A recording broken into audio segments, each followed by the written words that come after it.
I know we've all had those times when we wish we could redo certain choices in our lives, be it as something as minor as changing an order at a restaurant, or picking out our animators a little better. I kinda mentioned him in the first part of these videos, but I do think we should bring up Hiroaki Shibata again, and the fact they probably should have chosen his jobs just a little better. No, I'm not talking about the fact that he chose to become a Precure producer, because quite frankly, I don't think he was doing that bad of a job at it. It's just that for this series, I think he made the big mistake of also accepting producing duties for the Super Sentai series that came out that same year, which was... Ninja. That just speaks for itself, don't it?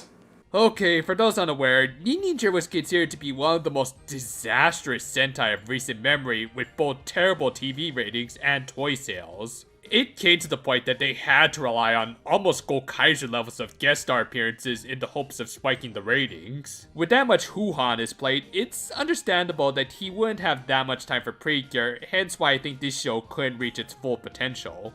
Upon rewatch, I can tell this show almost pulled it off, and if Shibata just dedicated a little more time to it, we might have had a legitimately great series, rather than something that's just better than I remember. Overall, I think it's just sad that Shibata got something that could barely be called an era. I thought Doki Doki was legitimately really good, in spite of divided opinion, and he did at least set up the groundwork for Gold Princess. So just imagine what he could have brought to Mahotsukai, or especially Kira Kira. Unfortunately, just like actual Shinobi, the Ninja Sentai managed to stealthily kill off this man's Precure career. Oh, shut up. Anyway, with all that said, let's wrap up this long review of Happiness Charge Precure and go over what could have been done.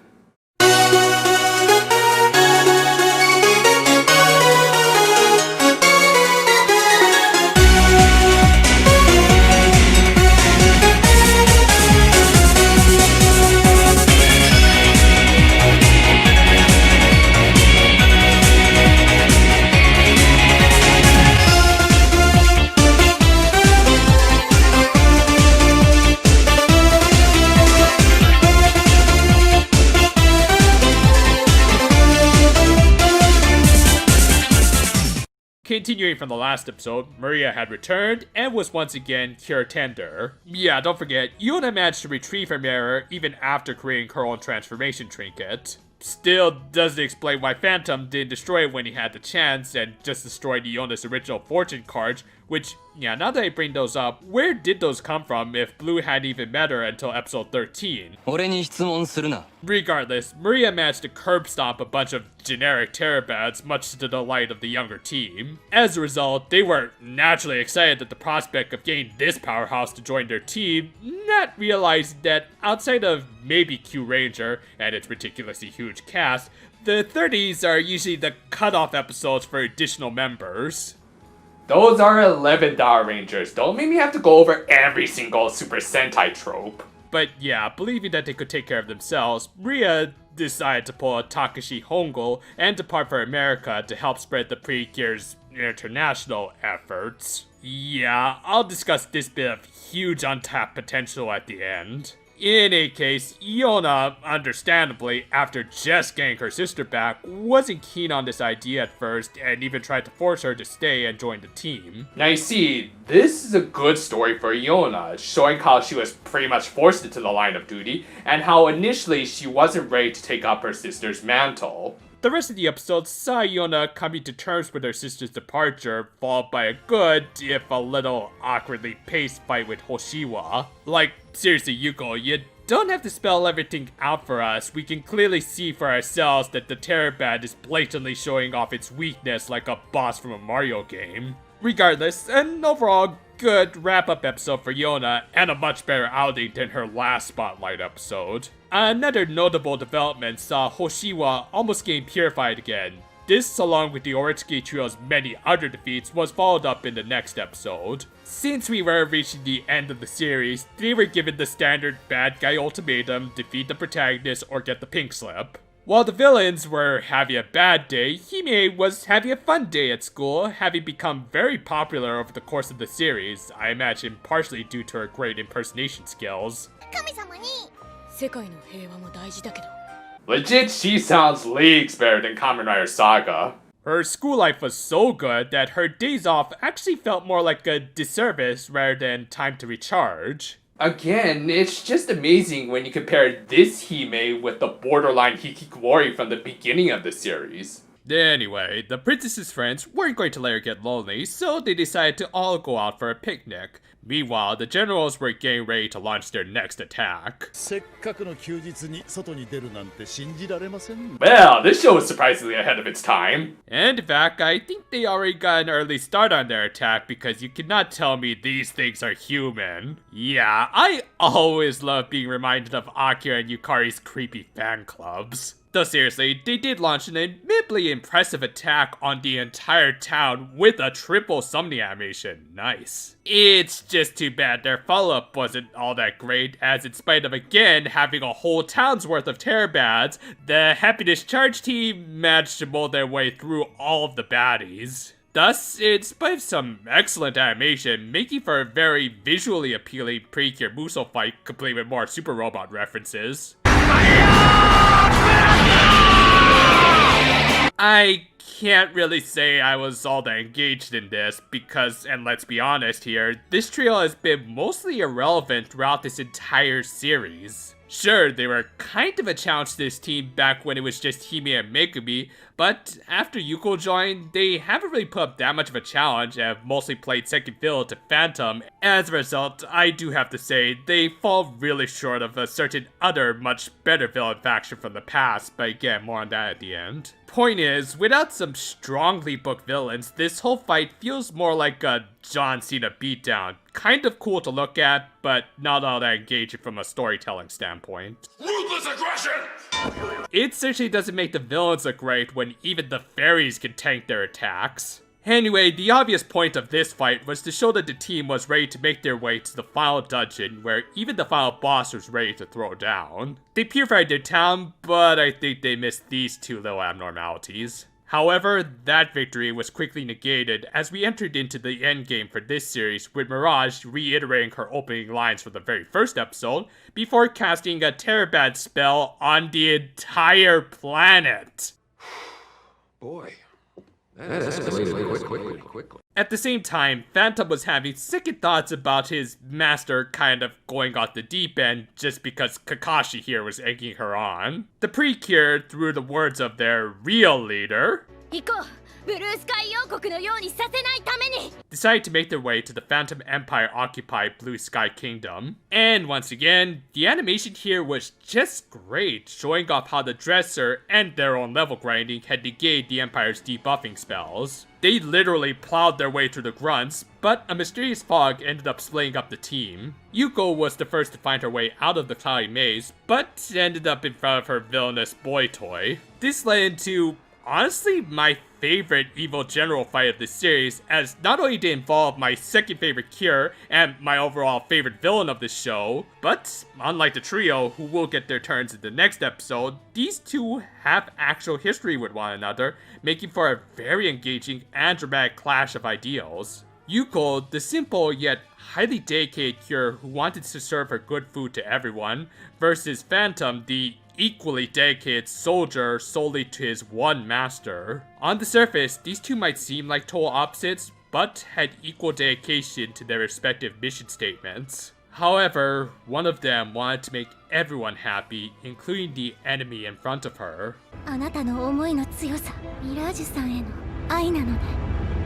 Of course, a certain deity had to kind of spoil this tragic yet really gripping fight, but once again, I can't turn down a good verbal being directed towards this putz.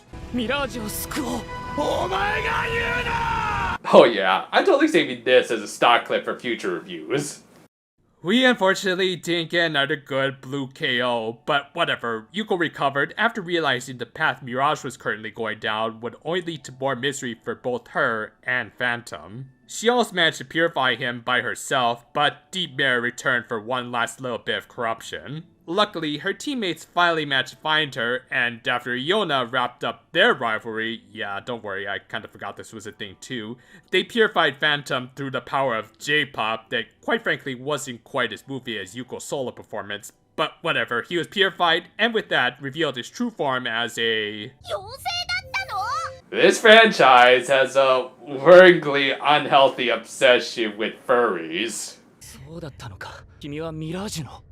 Shouldn't you have met this guy in this form at least a few times before? I mean, the names are close enough. The most consistent thing about this god is his inconsistency. We inch closer towards the grand finale in the following episode, guided by Man, I already miss calling him Phantom. Our heroines made it to the center of the castle after reminding us that they had their pre-card attack. So yeah, these were also a thing, weren't they? Still, at least the animation was good for just the first fight of this episode. Blue and the Fairies can never look right in this series, can they? But yeah, this episode also featured the final fights with the remaining generals, and I will admit, while I still think these guys weren't built up the best, I do like these pairings. The power-obsessed Oretsuki with Yona, the lazy Namakilder with Hime, and the greedy sweet-tooth Hoshiwa with Yuko. They're all basically dark reflections of the Cures whom they might have ended up as had they not chosen to become better people. Yeah, it's a bit of an overused trope, but I like it enough.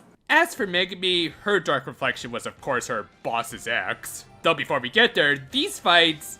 yeah, they weren't quite as good as the fight with Phantom in the previous episode, though I will admit I kind of get a kick out of Yona versus Oretsuki, if only because I can imagine Asuna beating the crap out of Sugo. Anyway, we'll discuss these fights more during the character analysis, but basically the Precure managed to purify their respective opponents after some very streamlined speeches from each. The episode ended with Megumi and Blue reaching Mirage's throne room. Naturally, this continued into the next episode.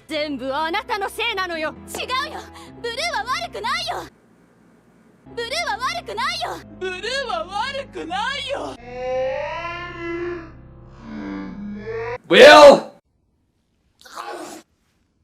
I'm sorry, I'm allergic to bullshit. Thank you. And also, I'm just gonna save this clip for later. Yeah, not a good start to your final fight of the series when I'm already cheering for the antagonist. That said, I do actually really like this fight, as not only were we able to see where the budget went after they saved it by cutting back on the fights from the previous episode, but Mirage delivered all sorts of hilariously edgy villain one-liners. Get Twitter, lady. Megumi took a hell of a beatdown, but along the way took notice of Mirage's inner self and how she was suffering. She confronted her love rival over this. Oh come on, Megumi, you're exaggerating. I mean, when has a yandere ever brought upon the end of the world? And okay, point made. But yeah, after Megumi properly proclaimed her love and further propped up this undeserving putz, the most epic catfight ever continued. Man, I wish I had some wine to go with all this glorious cheese. Eventually, their fight propped up by power-ups galore led to a stalemate, and oh geez, that is not a flattering angle for a main heroine.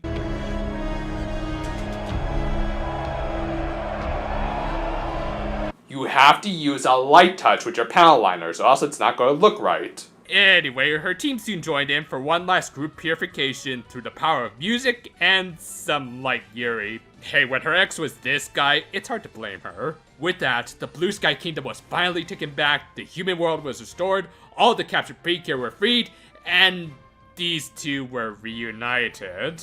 Well, you can't win them all. Still, all of the blue pandering aside, the final battle was over, and with the next episode acting as an epilogue, this series managed to end on a decently high note. So, that was Happiness Charge Precure, and as I said, it was nowhere near as bad as I remember, as at the very least, it knew when to end at just the right time.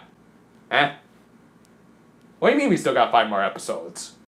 Yes, in spite of episode 43 being the legitimate zenith of this series in my opinion, with a fantastic final battle and great reiteration of the show's themes and pathos, Blue aside, 44 ended up actually being the start of the real endgame of this series. The worst casualty of all of this was the Blue Sky Kingdom restoration scenes being reduced down to nothing but short and silent montage as a result. Seriously, just these few seconds is all we get to conclude Hime's season-long journey to reunite with her kingdom and her parents. What a ripoff. But no, the focus of this final arc has to be this love triangle, square, pentagon. Yeah, who gives a crap at this point about shapes? Still, I will give this arc some credit. It's not a bad idea to address the themes of love by having Megumi become the new failed love interest after Blue rekindled his relationship with Mirage. It's just that I'm not totally invested in the story. As I pointed out in my last video and kind of in this one, Megumi really hasn't been the main character of this show for much of its run. But let's give this a fair shot and take a look at the Precure as they had their requisite slumber party to discuss their love interest, because when all else fails, just go to the cliches. Also, here's another legit reason why Yuko is my second favorite cure of this show. なんでいつもあんなに胸元開けてるのかしら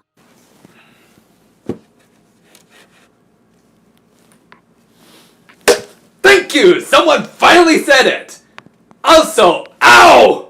In fact, these girls rightfully went to town on this jerk-off and how he basically projected his lingering feelings for Mirage onto Megumi. Considering this episode was written by the head writer Yoshimi Narita, it feels like this was their attempt at lampshading all of the complaint viewers had lied towards this useless deity.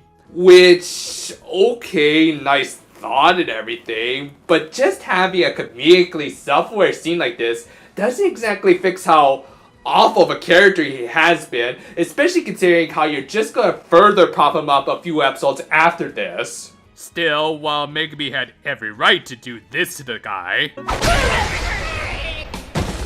さあ次よ次 she was still young and, as previously stated, didn't know how to properly interpret love. Seiji, still being best boy, tried to help her out by inviting her out on a little excursion out on the town. Yeah, I think there's a word for this, but I can't really think of it right now. Well, anyway, they first tried their hand at figure skating.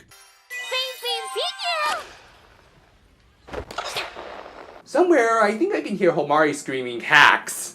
And the two spent the rest of their day together on their little excursion, ultimately leading to a talk near the river and, admittedly, a really good scene. 目が苦しくて嬉しいはずなのに悲しくて Yeah, I can't really do this any justice, at least without triggering the copyright bots, but to basically sum it up, Megumi had to finally confront the price her savior complex came with, as she had to feel the full brunt of what heartbreak was. And her grief ended up attracting the real final boss of this series. Okay, just gonna add that to the blue effed up everything list. Mirage shared her very confusing opinion in regards to this guy. 赤い声が聞こえてきたの What is your favorite color? Okay, so I actually looked this up and there is such a thing. It's called synesthesia, in which people can supposedly somehow mentally connect colors with sounds, but it's a very rare phenomenon and certainly not something that's ever been established as a character trait for Mirage. Though honestly, a part of me is kind of glad the show hasn't let up on its overly dramatic dialogue. But yeah, the red voice and aura that was not even in her peripheral vision at the time appeared in front of Megumi in the form of a red terabad. The monster, along with its creator, made Megumi reflect on how much she had to suffer in order to make everyone else happy. A pretty good scene that I think was supposed to be nightmare fuel inducing, though honestly I still can't get Megumi's Joker smile out of my head. But yeah, let's also get this really obvious intro out of the way. This is Red, the true form of Deep Mirror, and clearly the twin brother of Blue. Wait, Red and Blue? But wasn't Blue... Oh my gosh, that would make too much sense. But no, of course this guy has to be the obvious as all hell villain who brainwashed Mirage and was now doing the same to Megumi. We'll save talking about his motivations for later, but let's just get this out of the way. As I always say, brainwashing is such an overused and often poorly executed plot device. I do think there are some cases where it has been done right, but more times than not, it just becomes a poor excuse for why a weak villain can subtly manipulate a character to the dark side. Yeah, you think with all the Anakin parallels, they would have at least made this guy a proper Darth Sidious. Again, I think it can be done competently, as we'll see next season, but I do think it also requires a good amount of time and build up, and with less than 6 episodes left, I'm honestly glad we didn't see the birth of the true unlovely. Red still tried to win her over, and yep, you and Blue are definitely off-model brothers. Anyway, Mikami reaffirmed her convictions, leading into a, really good fight. While he doesn't always do it these days, when Ken Ueno breaks out his work shoes, he can make some great stuff. And much of this great animation was complemented by the intro song Where Courage is Born, which had debuted in the cinemas about a month earlier. Again, look forward to that review after this. But for now, Megumi did her best, even shouting her opening song lyric, but was drained midway through, so again, the real main heroine came in with a diving headbutt that would make Harley Race wince. From there, after she did an off-screen transformation, Megumi and her team defeated the Killer Tomato. Episode 45 was the requisite Christmas episode, though they were totally in the mood for celebrations after the events of the previous episode. Since Red had broken villain protocol and didn't provide a proper evil introduction, the Precure were left wondering who the clearly palette-sought version of the guy they were sitting in front of was. Yeah, seriously, why does it make me bring up this very obvious character trait of the guy? 何者なのかまだわからない And of course, this idiot is of no help. Like, okay, let's assume Blue sealed Red while he was in his deep mirror form and therefore didn't realize it was his brother. How could he not tell who it was based off of Mirage's unexplainably accurate descriptions? Was he just withholding valuable information again? Well, that may very well be the case considering what he says later in the episode.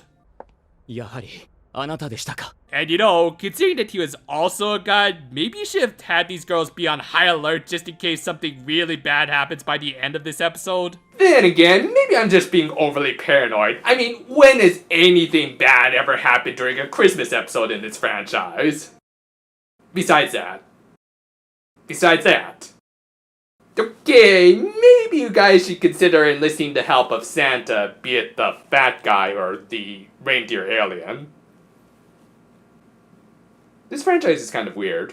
Anyway, like most Christmas episodes, this one was mostly just filler, promoting all sorts of consumerism, including KFC's manipulative marketing tactics. Like, seriously, there are better things you can eat than just fried chicken in Japan. The main takeaway was everyone gifting each other scarves, in particular Megumi giving Seiji an extra long rider scarf. He later bought her a ladybug brooch in return because I guess Toei has to promote its other shows too. And of course, we got an obvious Christmas-themed Terabad fight. Conveniently, his Red matched well with the occasion. Said fight was a little on the short side and not all that well animated, but hey, I'm sure they're saving up their budget for the next one. They defeated it, and after meeting up with Blue and Mirage, Red finally decided to show himself in his really stupid-looking costume. Like, seriously, dude, that oversized cape doesn't look good on your skinny-ass body. Though, speaking of neckwear, Mikami found Seiji's scarf with no Seiji attached.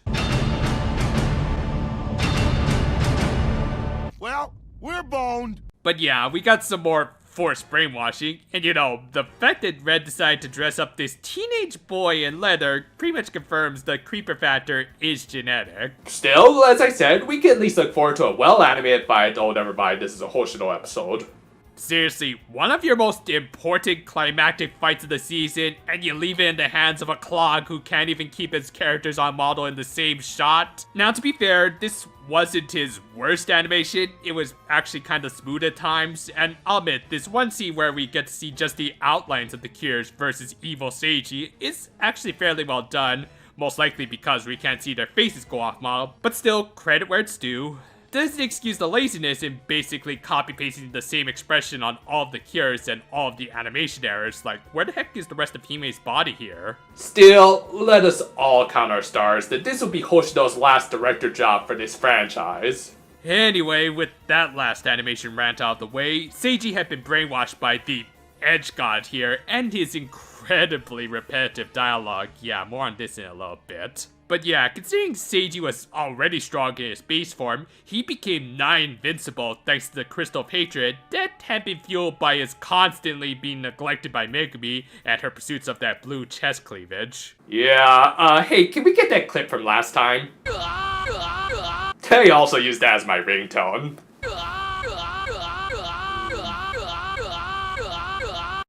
jokes aside, I do like that Megumi is being called out on some of the hypocrisy of her beliefs. She always tries to assure everyone that she'll be able to fill them with happiness, and yet has also admitted to not understanding what love was. That inability to recognize it, and following the words of a shallow god, has left her in an absolutely defeated state. Good stuff. Good stuff. It would be better if we could see Blue get more of his comeuppance, but I'll settle for his corpse here. With the Precure defeated, Red decided to pull a Majora's Mask and drop a whole planet on the Earth while also releasing tons of red Terabats across the globe. Things look bad until, I guess they needed another reason to bring back a popular voice actress. Nah, but seriously, Maria came back to basically encourage them that they should be able to take back Seiji just like they did with her, as well as Mirage, don't forget about her. Even though for some reason she disappears in this episode. Like, I know we saw her at the end of the last one, so where the heck did she go? There's a simple explanation for that. Well, speaking of characters not being there, here's a theoretically epic shot of the international cures coming in to help. I'd care a lot more if they'd actually developed more than just two of them, and in fact, the Aloha Precure and Maria were the only ones who helped out during this fight. I think the biggest problem with this final arc is how it ends up exposing this show's many severe writing flaws, and how it's failed to really follow up on many of its early major plot points. Anyway, they defeated yet another killer tomato, and made their way towards the red plant that might or might not be Mars, I don't think they ever say. Episode 47 opened with Mirage suddenly returning. Again, where the heck were you, lady? Well, anyway, she and Blue watched as Red's planet approached.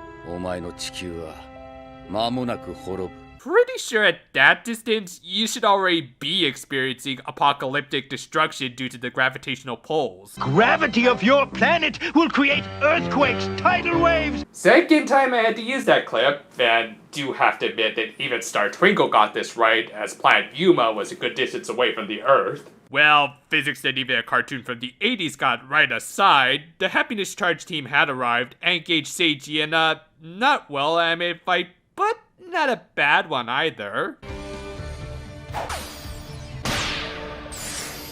Yuko, you're really making it hard for me to decide between you and Hime for best cure this season. Of course, they did the standard, trying to reach the real person on the inside cliche, yet another reason why I don't care for brainwashing as a plot device. With Iona even trying to assure him that he had become a strong protector for Megumi.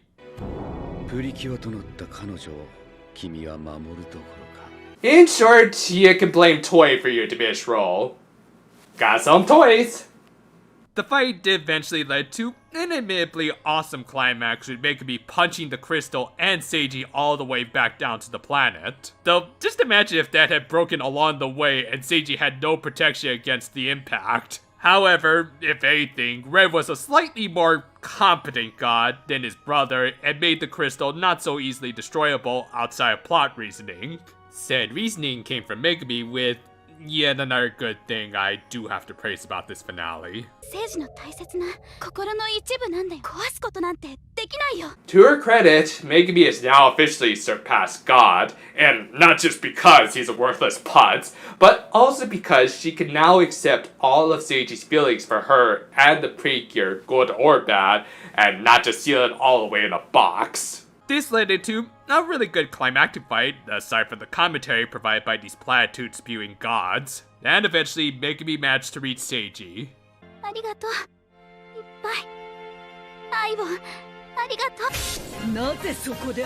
I'm sorry, I had to do it. I know I have a problem, okay? And to be fair, this show is just as, if not more guilty for cramming that word down our throats a lot during this final arc. Anyway, they rescued Seiji, who was still in his awfully edgy cosplay. This led into our penultimate episode of the series, as everyone's positions suddenly changed from the last episode.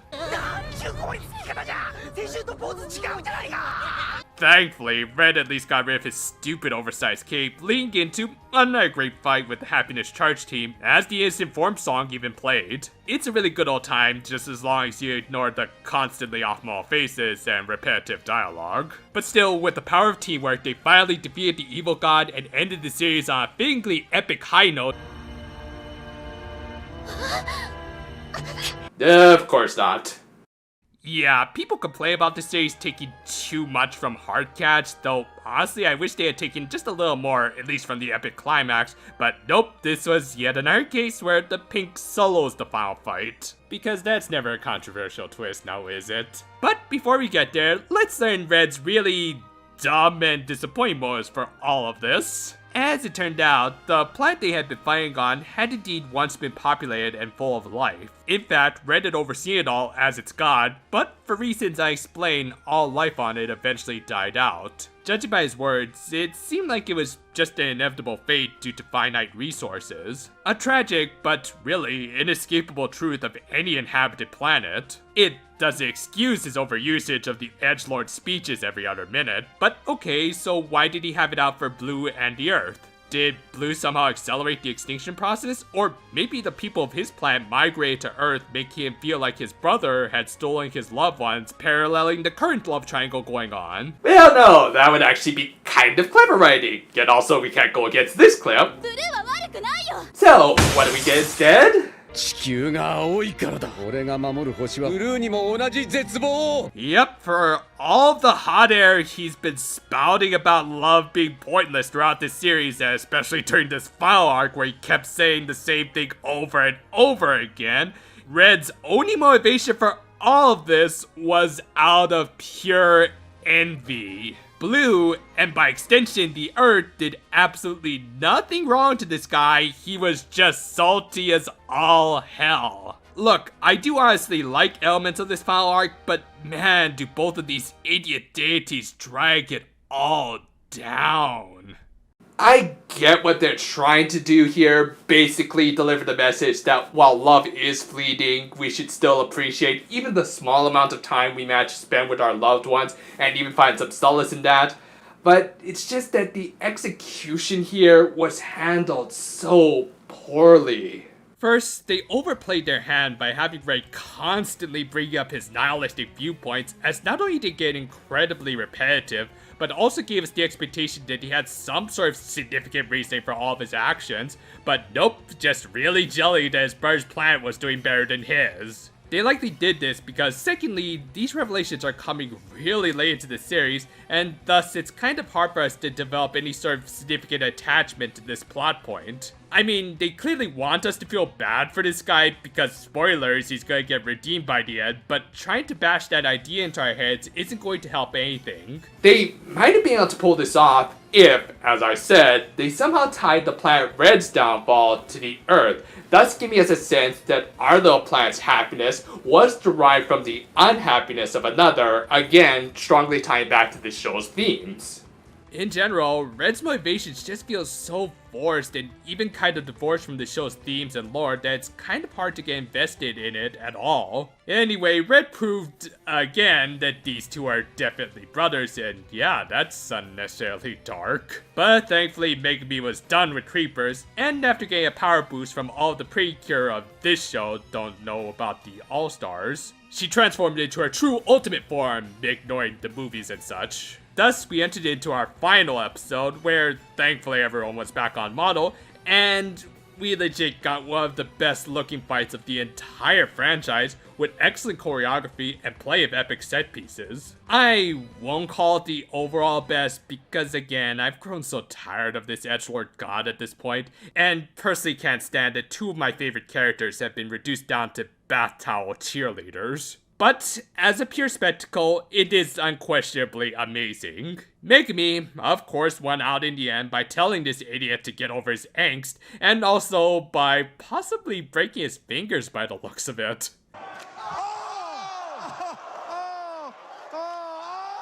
Okay, but seriously, she does bring up a good point that the fact he has remembered his planet for this long does mean that he still has at least some love left in his heart. And with that, they filled the universe with so much love that I'm pretty sure both Dr. Nastasia and Fur combined couldn't keep up. Blue then arrived and declared himself to be Red's brother, much to everyone's shock. You're right, it is oddly clunky and expositional. I mean, I know you're my sister, so who am I saying it for? I mean, yeah, it is the first time they're mentioning it in this show, but I thought it was pretty damn obvious, guys. Anyway, Blue gave yet another speech just to remind us that he's God and that we should love and respect him, while ignoring the fact that about 90% of the show's conflict came as a result of him trying to seal everything away in a box. Yeah, thankfully for everyone's sake, the deities said that they would take some time away from Earth to fix up the Red Planet. Good riddance. I will say though, I feel bad for Fan, who had to say farewell to Mirage, who was going with them. Dude, let me buy you a few drinks later. Nobody deserves to be cucked by this a-hole god. And just as they were about to depart, Blue left his crystals of love with them, because, yeah, plenty of jewels that aren't pearls take on perfectly spherical shapes, right? And with that, the series ended about 5 episodes too late. The Oritsky trio, in case you forgot about them, had apparently returned to being humans. So wait, they were like normal humans originally from Earth? So then when did they turn bad? And were they like part of the original Phantom Empire when they were sealed away with Mirage and Red? Or, you know what, who really cares? At the very least, Phantom got the best ending in the series. And Hime wrapped things up nicely with a callback to the first episode. Oh, and Megumi and Seiji further teased our relationship developing between the two. Yeah, thankfully, we closed things out on a much more important note with the first ever Sentai-esque Baton Pass scene of this franchise. Let's all look forward to a season with much more consistent animation. However, with all that said, and while I do think this follow arc was needless, or at the very least it should have been dedicated to wrapping up some significant plot lines, I can't truly say I had a bad time rewatching this series. I mean, yeah, there are still elements I highly disagree with, but there are also now elements that I do really like, and even some that I've come to appreciate.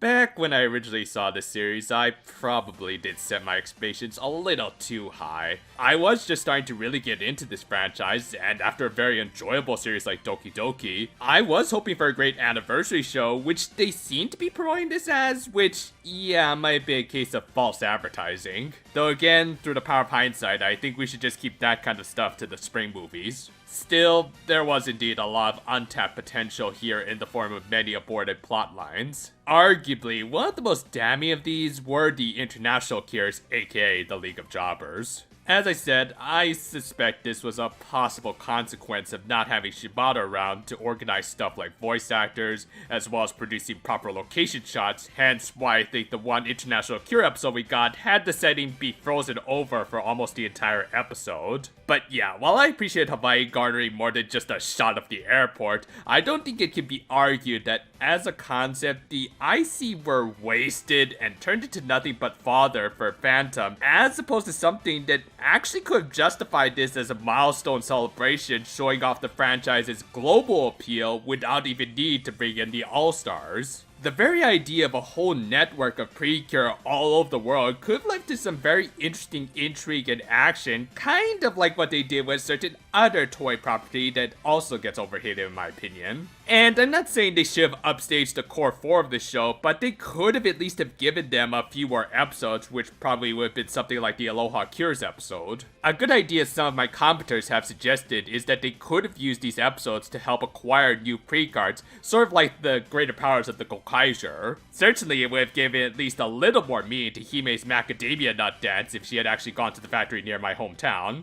And yes, that was a shameless plug. Now, personally, I don't see this as this show's biggest issue, and knowing Toei, they probably wouldn't even be that culturally sensitive, but it is still an issue.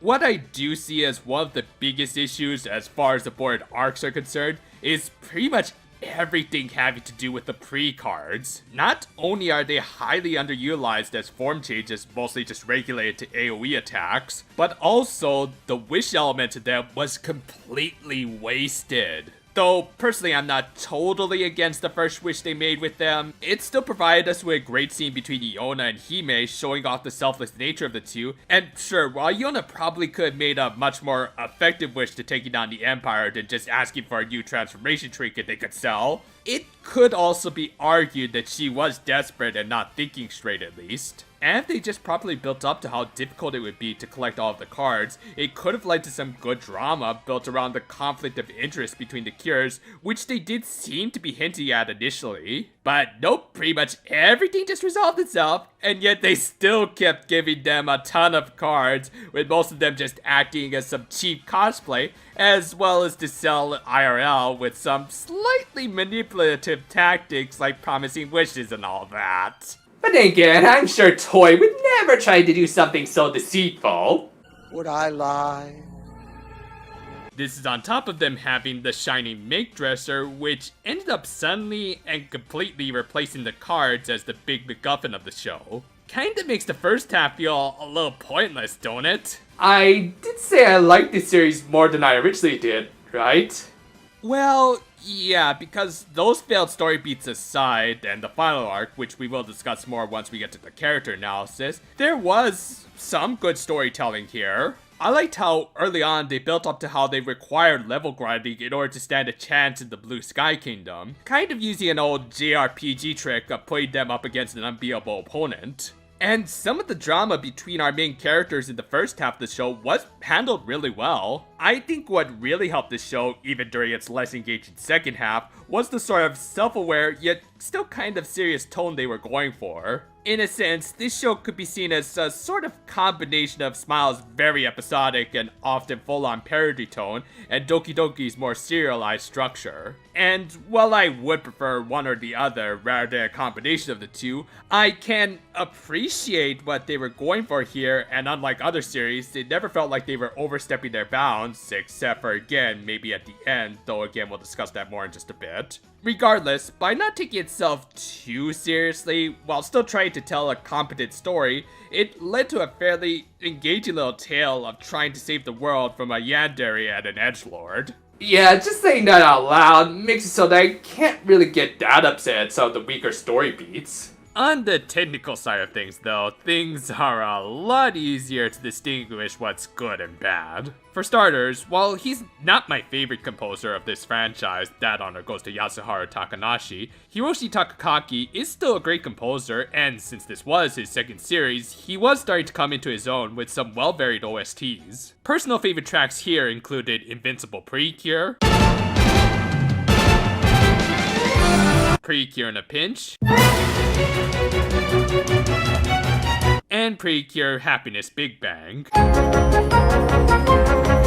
And of course, there's the delightfully cheesy as all hell Innocent Form song, which while I do think is overplayed and a little too fluffy for my personal taste, I do enjoy it from a satiric sense. There is one more important song we could talk about, but let's save that for the movie. And even without it, this is still a very solid soundtrack overall. Now, the animation though? Oh boy. While this season has arguably some of the best fights of the franchise, especially during the latter half, it also has some of the worst animated episodes ever of really any anime that came out in the late 2010s. I actually looked up some of Mamoru Hoshino's other work, and he's not this bad. In fact, slight correction from last time, while he has never been an animation director ever since this series, he has sporadically provided key animation for other series. With that said though, I'm not completely sure why all of his episodes look so bad.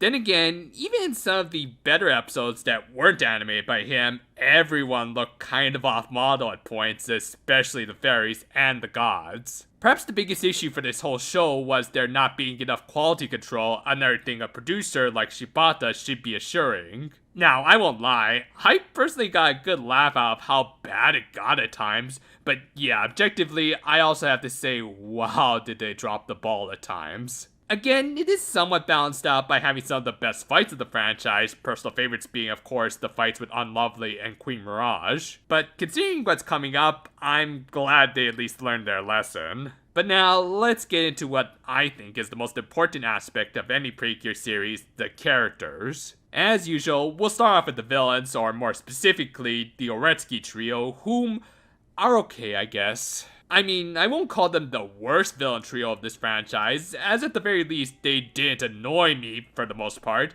and they did get a few good laughs out of me, but that's about it. After Phantom became more active, their relevance quickly diminished and they were reduced down to mostly just comedic jobbers, which isn't a bad thing necessarily. After all, my favorite villain trio are the Bad End Generals. But even they had their moments, especially by the end of their series, helped by the fact that we got actual deeper dives into their personalities and backstories. Now, before anyone brings it up, yes, I've heard that the trio's backstories are provided in the official complete book. And as is so often the case, if we have to rely on supplementary material to fill in such big holes like entire backstories, then the writers aren't doing their jobs right.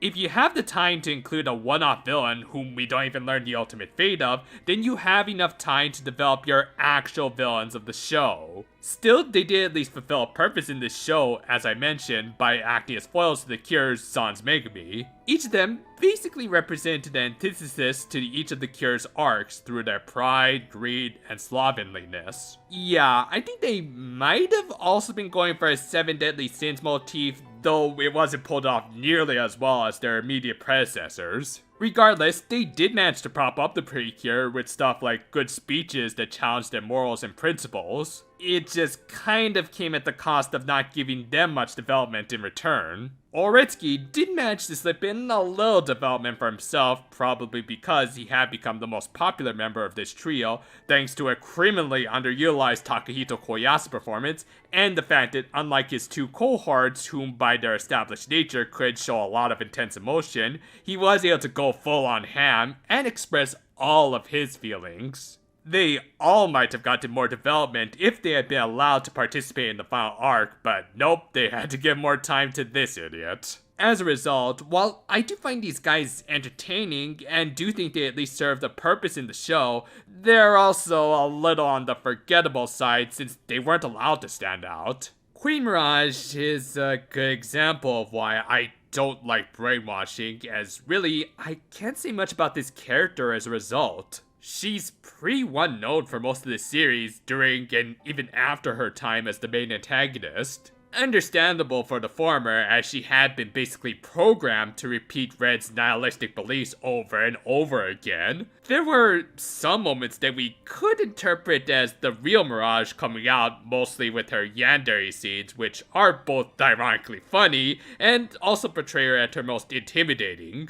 And of course, there was her awesome final fight, which should have been the end of the series as it felt the most thematically climactic, though more due to the situation and not because she had much say in it. And when she was eventually freed from Red, she mostly faded into the background, provided obvious exposition, briefly fought as a Precure again, and then totally disappeared for an entire episode because everyone forgot she even existed.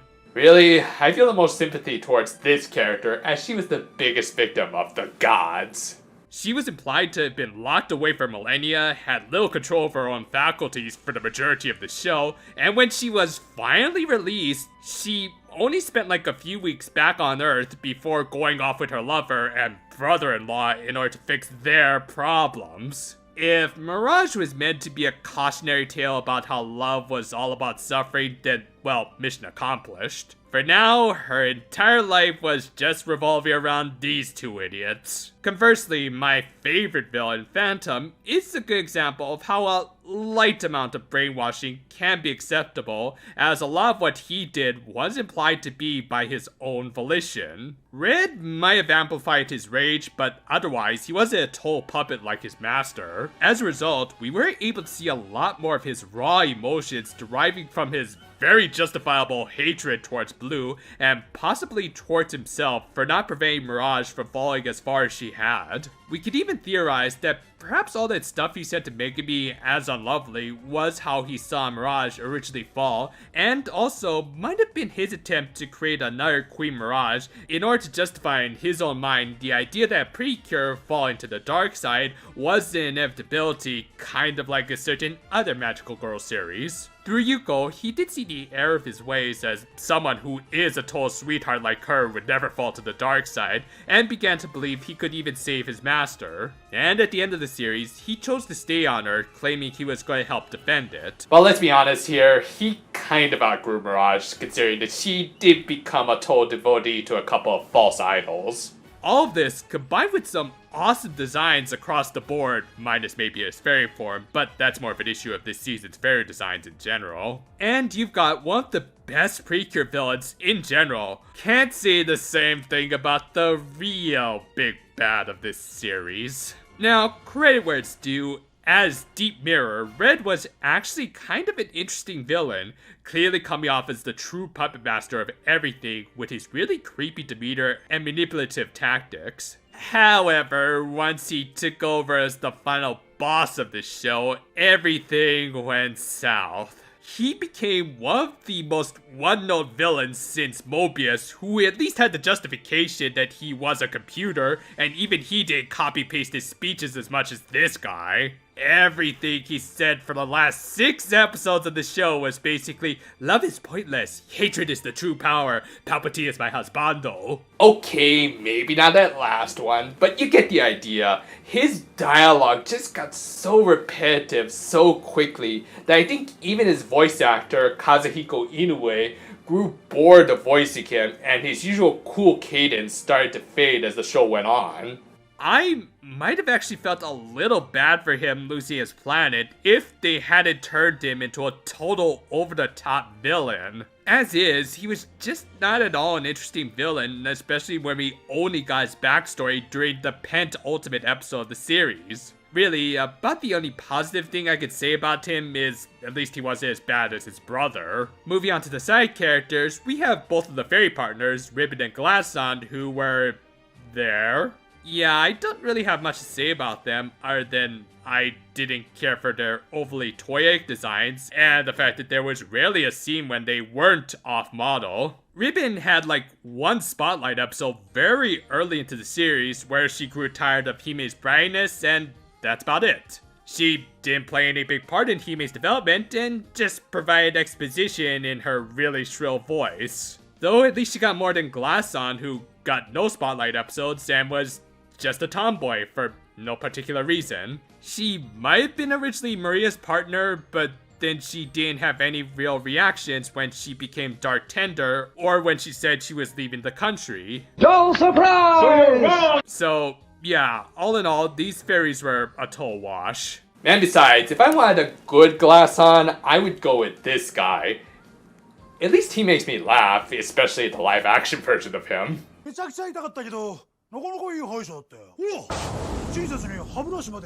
Seiji, while admittedly a little flat in the sort of almost light novel protagonist sense, in that he's meant to be the everyday sort of guy, was also a lot more assertive than those guys at least. I've said this in the past, but I really do like the straight man in most of these shows. You know, the guys who actually bother to point out how insane pretty much all anime are. Seiji, while a loyal ally to the Precure, also doesn't just bend over backwards to them, especially Hime pre-character development, and a certain deity who we'll get to in just a minute. But yeah, in the case of the latter, I can't blame the kid for having his limits sometimes. He's clearly always had a bit of a crush on Megumi. I would say he had a complete one until well into the series, but because of her own complexes that we'll get into once we talk about her, she didn't exactly have the time for him. Though, that didn't stop him from trying to remain by her side as an equal through his martial arts training.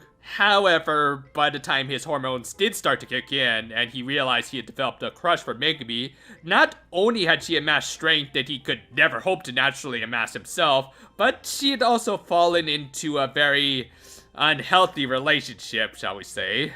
As a result, you can't help but feel bad for the kid, making him one of the most sympathetic and endearing characters in the show. Seiji Sagara has garnered a decent amount of popularity, especially for a side character, much less a male one, which, let's face it, unless they're also a furry, they are not always all that well written. Speaking of which... Now, Bloom. How do I put this as gently as possible? Yeah, that'll do. This cleavage-exposing, non-committal, weak, manipulative, cowardly waste of space is, by and large, the worst character in the entire franchise. First of all, why is this character even a god to begin with? Sure, Precure has and always will have semi-divine characters, But at the same time, they make it clear that they have had their wings clipped, often leaving the responsibilities in the hands of the fairies of the season. The fairies end up choosing teenage girls because that's who they happen to be the most compatible with. This guy clearly still has a lot of powers available to him that even if they're not suited for battle, he has the ability to choose people other than teenage girls. Girls who he tells not to fall in love while also getting really close to them and their friends himself. And he claims the only reason he made up such a stupid rule in the first place was because he didn't commit to a relationship and that drove one of his former disciples crazy, and rather than dealing with it properly along with his brother who was clearly going through some issues, he just locked both of them in a box for millennia. While there are a lot of aspects about this show that I think I've actually come to kind of like upon rewatch, this self-proclaimed god is the one element that I think has actually gotten worse upon rewatch, because now I can recognize how he basically promotes some not so healthy relationships, to say the least. I'm assuming he also stopped Mirage's aging because it looks like she came from the pre-war period, in the process forcing the poor girl to live in a very unfamiliar world of the future, but really, that's only one of many things he's never held responsible for. So basically, this guy is someone who tries to solve his problems by not making them his problems, and then claiming that he's distanced himself from them, even though in reality, he can't give up on them. Blue is basically the pre-boy version of Rick Sanchez. Yeah, I could honestly forgive a lot more of what this character has done if he wasn't constantly propped up as the big good of the series, and outside of a little comedic scene in one episode that doesn't even scratch the surface of his sins, they never really acknowledge him as being at fault for anything. The very idea that they expected us to feel bad that he had to leave Earth is just laughable. I have to go now. My planet needs me. And of course, that's not even addressing the elephant in the room that he's physically a man in his late 20s hitting on 14-year-old girls. But I think I've said enough. Sure, go ahead and say that you love all humans on Earth, but teenage girls, yeah, they just so happen to garner a little extra love. Ugh. Finally, we can get into our titular main characters, who we'll cover by going backwards from when they joined the team. Iona was a bit all over the place, which I do see as both a good and bad thing. On the one hand, it did make it hard to get a solid grasp on her character during the second half of the series. She just did some kind of random stuff like start a relationship with a plank of wood, or dropping her fortune-telling skills except for a few apps on her phone. On the other hand, she did become a hilariously memeable character, often encouraging her teammates to play act as Precure, as well as turn into the team's mom in many ways. And of course, she did have a decent arc in the first half of the series. I mean, while her hostile attitude towards Hime wasn't exactly endearing, learning how she was basically projecting her insecurities for being the one who ultimately got her sister captured made her a much more sympathetic character once she started admitting to her faults and became a full member of the team. She did, unfortunately, fall into the Sixth Ranger irrelevance trap, in that the writers really didn't have much of a strong follow-up for her after she joined the team, as I went over. But as I also went over, she was entertaining throughout, and her final resolution with Maria was satisfying enough. And yes, there are probably some plot holes related to her that I should have gone over, like how did she gain her original fortune cards if she was using her sister's transformation trinket and Blue didn't even know about her existence? They could have said it was because they were sisters that their DNA was close enough that the device was able to register her as its new user. Honestly, this doesn't bother me as much, but it wouldn't hurt to establish this stuff and tighten up the lore is all I'm saying. Still, I digress. Iona was more than a little inconsistent and kind of an afterthought in the second half of the series, but hey, at least she gave us a meme that will never go away.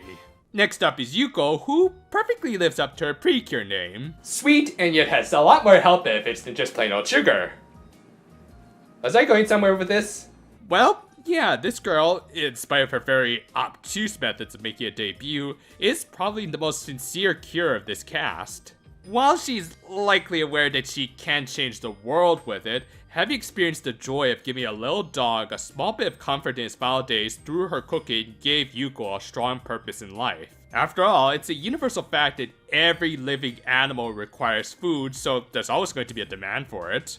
Now, while those beliefs do make up the grand majority of her characterization, there is a little more to Yuko. She does also seem to not have the best communication skills, hence her prolonged and kind of over-the-top debut. Ironic that while she's quite the singer, she's not exactly the best speaker of her team, even though she clearly has a lot more insight that she's holding back. But no, ultimately she just wants to communicate through her food, which doesn't give me a whole lot to talk about her, but I can at least admire that. And next up is Megumi. What? I said I was going in reverse order of when they joined the team, and technically Megumi was the one who joined Hime's still unnamed team. Okay, I'm half joking again. Yes, I do want to save Hime for last, but that's not to say Megumi is a bad character. I've certainly gained a new respect for her upon rewatch of the series, but at the same time, I won't call her great. Though also at the same time, I won't say that her biggest flaw was necessarily her fault. She mostly took a back seat to Hime's arc, only garnering a few moments here and there with you-know-who before their love triangle completely took over the last arc, which just really did not sit well with me for the longest time. I do actually agree with a lot of the show's messages and morals about love, but the delivery of it was so flawed when some of the characters involved aren't exactly all that endearing. That said, I don't count Megumi as one of those non-endearing characters. Starting off as a bit of an overconfident and overly peppy busybody, we did start to see some interesting cracks in her character in that she could only define herself as a busybody. She was someone who needed to constantly help others because of a savior complex. Thus, she is kind of like her immediate predecessor Mana in that regard, though Megumi arguably has a much more severe case.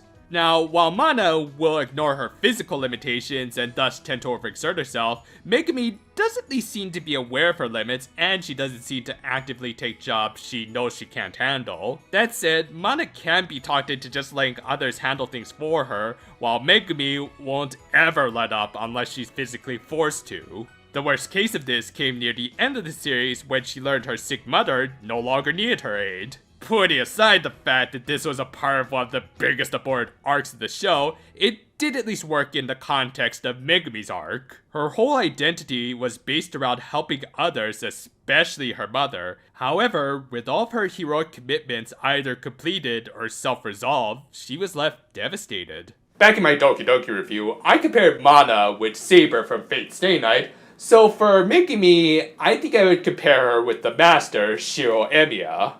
All of these characters are arguably extreme idealists, but the latter two go through arcs where things get truly self-destructive, as once they were inevitably relieved of their duties, they were left with nothing but regret. They start to realize how truly shallow their goals were because they never stopped to pursue anything just for themselves, like love, which they both admitted to being kind of thick-headed towards. And if you can't express your love to others, then how can you call yourself a true hero to all and not just a robot? Now, of course, I'm not saying Megumi is anywhere near Shiro's level. Honestly, it's not all that fair considering the guy had 3 different routes to tell his story.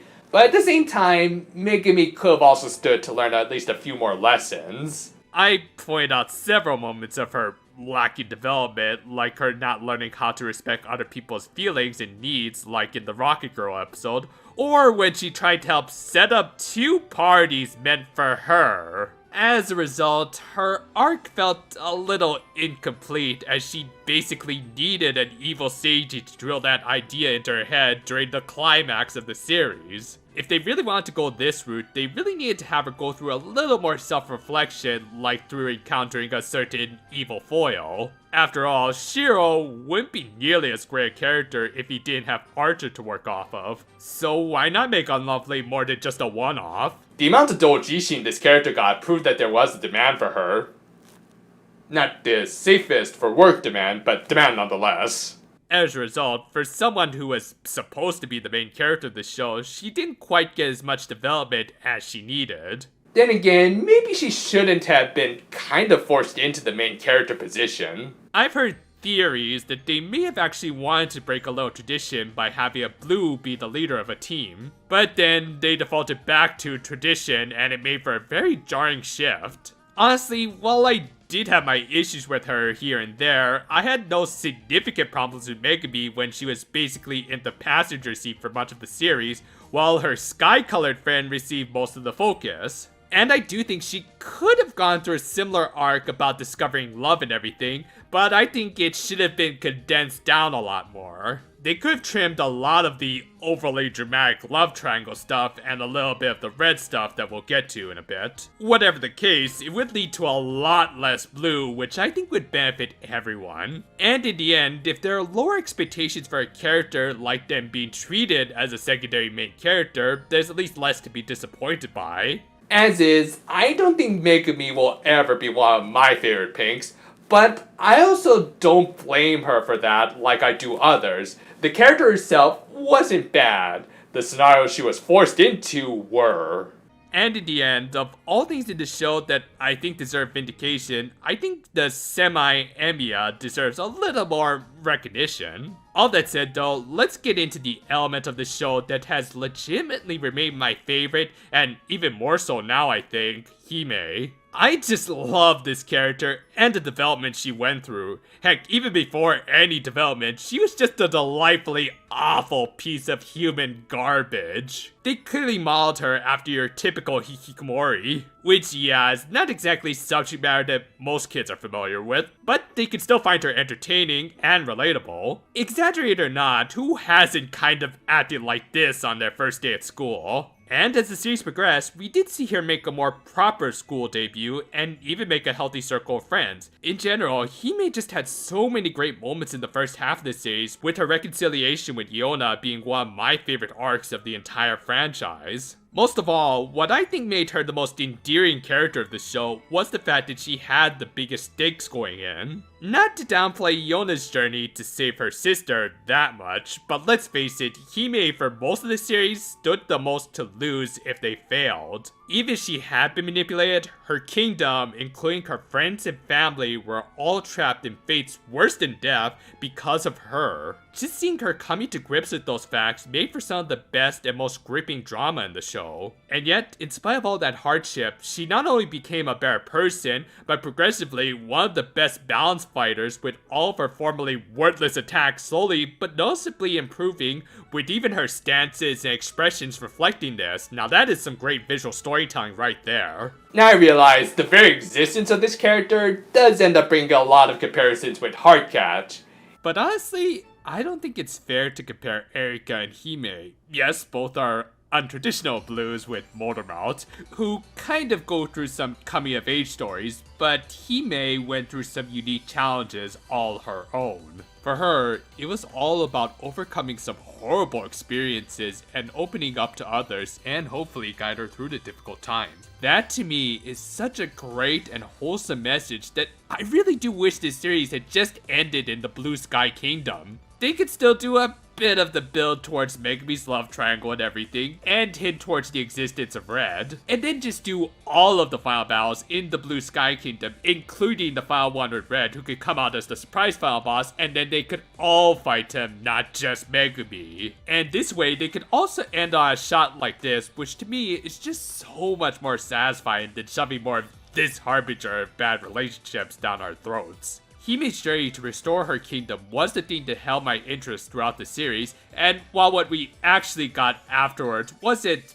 the worst, it just couldn't compare in my opinion. That said, do I think the gods and the final arc end up dragging this whole series down with them? Not totally.